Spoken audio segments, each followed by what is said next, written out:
So hello guys, आपको हमारी आवाज़ जा रही है? अगर आपको आवाज़ सुनाई दे रही है तो ये वीडियो होने वाली है बिहार बोर्ड कंपार्टमेंट एग्ज़ाम 2021 में जो देने वाले हैं उन लोगों के लिए, and as well as Patna university entrance exam 2021 के लिए।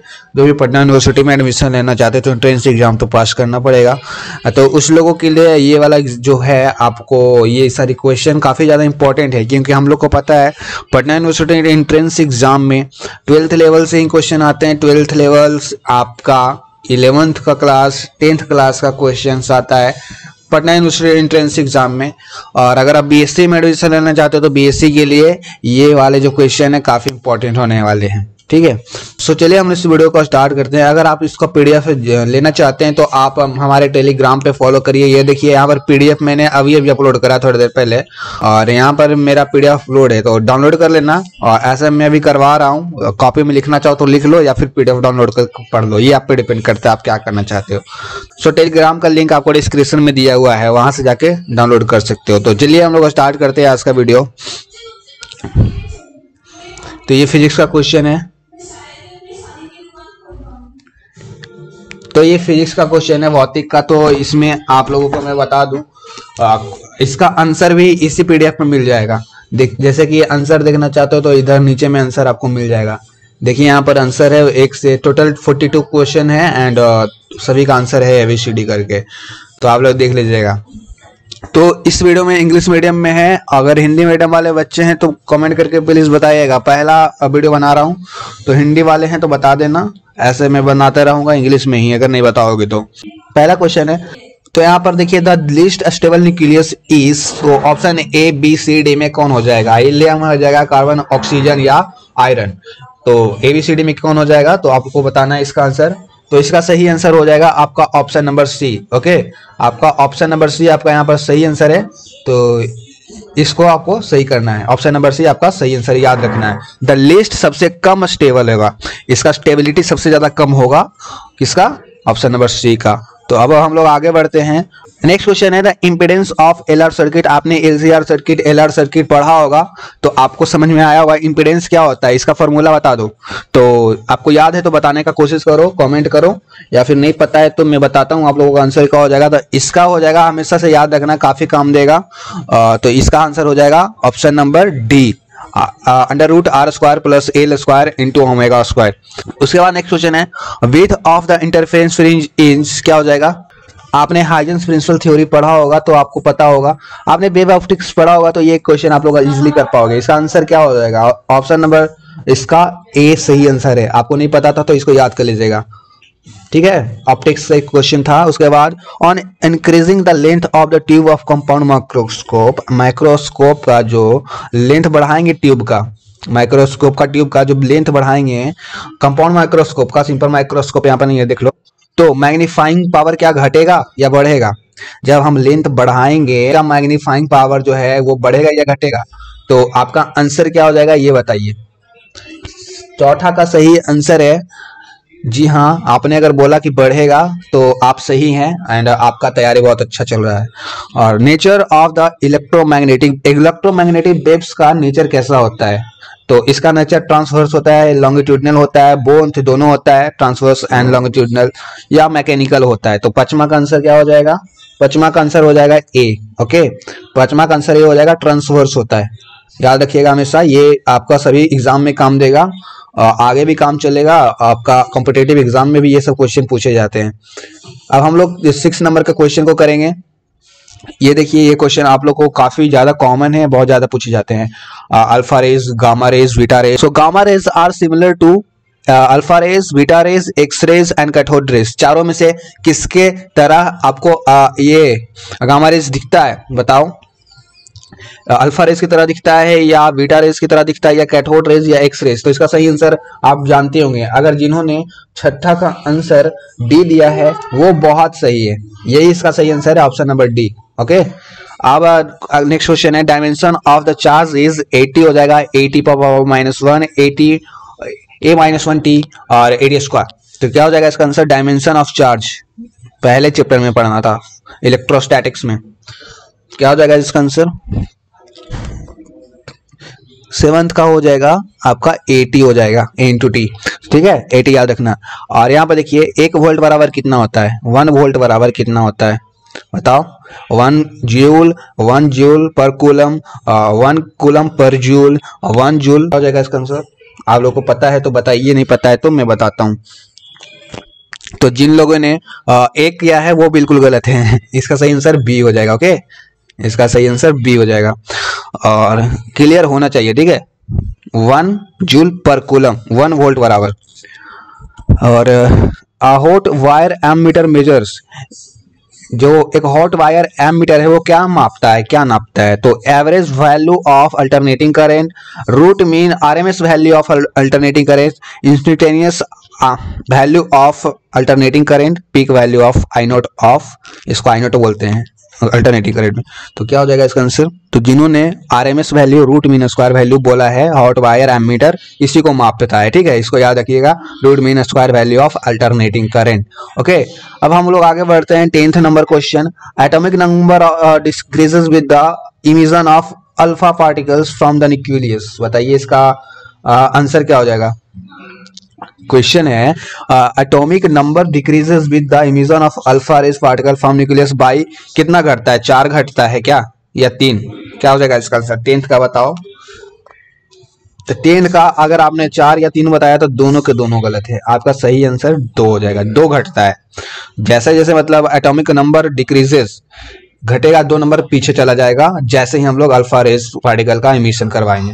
तो यहाँ पर देखिए 11th का, on going from the north pole to equator the value of angle is, जब भी हम नॉर्थ पोल है, नॉर्थ पोल से इक्वेटर की तरफ जाते हैं तो value of the angle of deep क्या होता है, बढ़ता है या घटता है या जैसा कि वैसा रहता है, रिमेन कांस्टेंट रहता है, इंक्रीज होता है या डिक्रीज होता है, क्या होगा, या पहले डिक्रीज होता है उसके बाद इंक्रीज होता है, पहले घटता है उसके बाद बढ़ता है। तो क्वेश्चन नंबर 11 का आंसर क्या होगा, आप लोग को पता होगा, नहीं पता है क्या, नहीं पता है तो बता दो, इसका घटेगा, ऑप्शन नंबर सी इसका सही है। ओके, ऑप्शन नंबर सी इसका सही है, आप लोग इसको याद रखिएगा।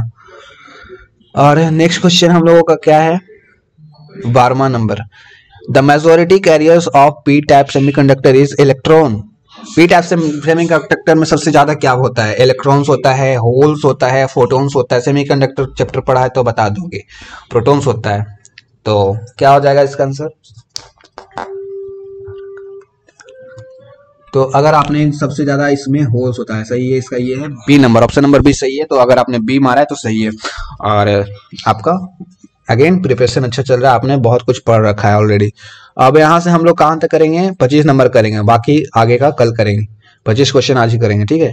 तो इसका पीडीएफ मिल जाएगा आपको, टोटल क्वेश्चन चाहिए तो 25 से ज्यादा क्वेश्चन वाला पीडीएफ आपको मिल जाएगा। अब नेक्स्ट क्वेश्चन है 30 number, which of the following has the unit of volt पर मीटर। वोल्ट बाई मीटर किसका यूनिट है, इलेक्ट्रिक फ्लक्स का या इलेक्ट्रिक पोटेंशियल का, इलेक्ट्रिक कैपेसिटी का, इलेक्ट्रिक फील्ड का। तो इलेक्ट्रिक फील्ड का तो नहीं हो सकता है, तो इलेक्ट्रिक पोटेंशियल का तो नहीं होगा, और इलेक्ट्रिक फ्लक्स का भी कुछ और ही होता है, आप लोग को पता है। इलेक्ट्रिक फ्लक्स का आप लोग का मैं टैक्स देता हूँ, HW है, या फिर कमेंट में लिख के बताओ इलेक्ट्रिक फ्लक्स का ऐसा यूनिट क्या होता है। तो इसका सही आंसर हो जाएगा option number D, electric field, ठीक है। कुछ गलती अगर हमसे हो जाए तो कमेंट करके बता देना। 14 which of the expression is a correct Lawrence force. इसके लिए कौन सा एक्सप्रेशन है, मतलब इसका एक्सप्रेशन कौन सा है, F equal to Q plus E. तो ए नंबर गलत है या कौन सा सही है, F equal to Q under E plus V into B, F equal to Q E, कौन सा सही है आप लोग बताओ। तो इसका ऑप्शन नंबर ए सही है। अब नेक्स्ट क्वेश्चन बढ़ते हैं। कैथोड रेज आर इलेक्ट्रॉन्स होता है क्या, न्यूट्रॉन्स होता है, प्रोटॉन्स होता है, फोटॉन्स होता है। कैथोड रेज होता है क्या है, तो कैथोड रो ज्यादातर इलेक्ट्रॉन्स होते हैं। ओके, ऑप्शन नंबर इसका भी सही है। The relation between the geometrical length Lg of magnet and it's magnetic length Lm is Lm बराबर 5/6 Lg, Lm बराबर 6/5 Lg। तो मैग्नेटिक लेंथ पूछ रहा है, Lm बराबर Lg, Lm बराबर 2 Lg। तो इसका आंसर क्या हो जाएगा, 16 नंबर का आंसर बता सकते हैं आप लोग। तो इसका आंसर हो जाएगा 5/6, याद रखना 5/6 होता है, 5/6 लेंथ होता है। Magnetic length. यहाँ पर देखिए नेक्स्ट क्वेश्चन है sum of charge of collecting plate, जो दो प्लेट होता है उसका, and considering plate of charge capacitor is, कितना होता है, दोनों का सम कितना होता है, 0 होता है, 1 माइक्रोकूलम होता है, 1 कूलम होता है, इनफाइनाइट होता है जिसका कोई अंत नहीं है। तो क्या हो जाएगा इसका 70 नंबर का आंसर। इसका आंसर खुद ही बताओ तो अच्छा रहेगा, वैसे मैं बता देता हूँ। टोटल 0 होता है, प्लस माइनस इक्वल टू 0, इतना याद रखना। ओके, एक प्लस प्लेट होता है, एक माइनस प्लेट होता है, इतना तो पता है। और उसके बाद 18 the velocity of the light is maximum in, कहाँ पर लाइट का जो वेलोसिटी है सबसे ज्यादा होगा, पानी में, ग्लास में, वैक्यूम में, हवा में, ग्लास में, कहाँ पर होगा बता दो। तो अगर इसका आंसर आपने 18 का आंसर आपने वैक्यूम दिया है, 18 का आंसर आपने वैक्यूम दिया है, तो आप बिल्कुल सही हैं। इसका यहाँ पर वेलोसिटी बहुत ज्यादा होता है लाइट का। और किलोवाट, ये काफी इजी सा क्वेश्चन है यार, kilowatt hour is the unit of, नहीं बताओगे तो ये आप पढ़ाई में बहुत दिक्कत है। अच्छे से पढ़ाई करो ताकि आप इसका आंसर बता पाओ। तो इसका आंसर बहुत लोगों को आता होगा, नहीं आता है तो ठीक है मैं बता देता, अगर नहीं आता है तो यहाँ पर देखो इसका सही आंसर हो जाएगा बी, इलेक्ट्रिक एनर्जी का किलोवाट होता है। ओके, जिनको नहीं आता है, जिनको आता है उनको बहुत बढ़िया। If omega is the angle of dip at the place, okay, the expression of tan, तो इसका क्या हो जाएगा, एक्सप्रेशन पूछ रहा है।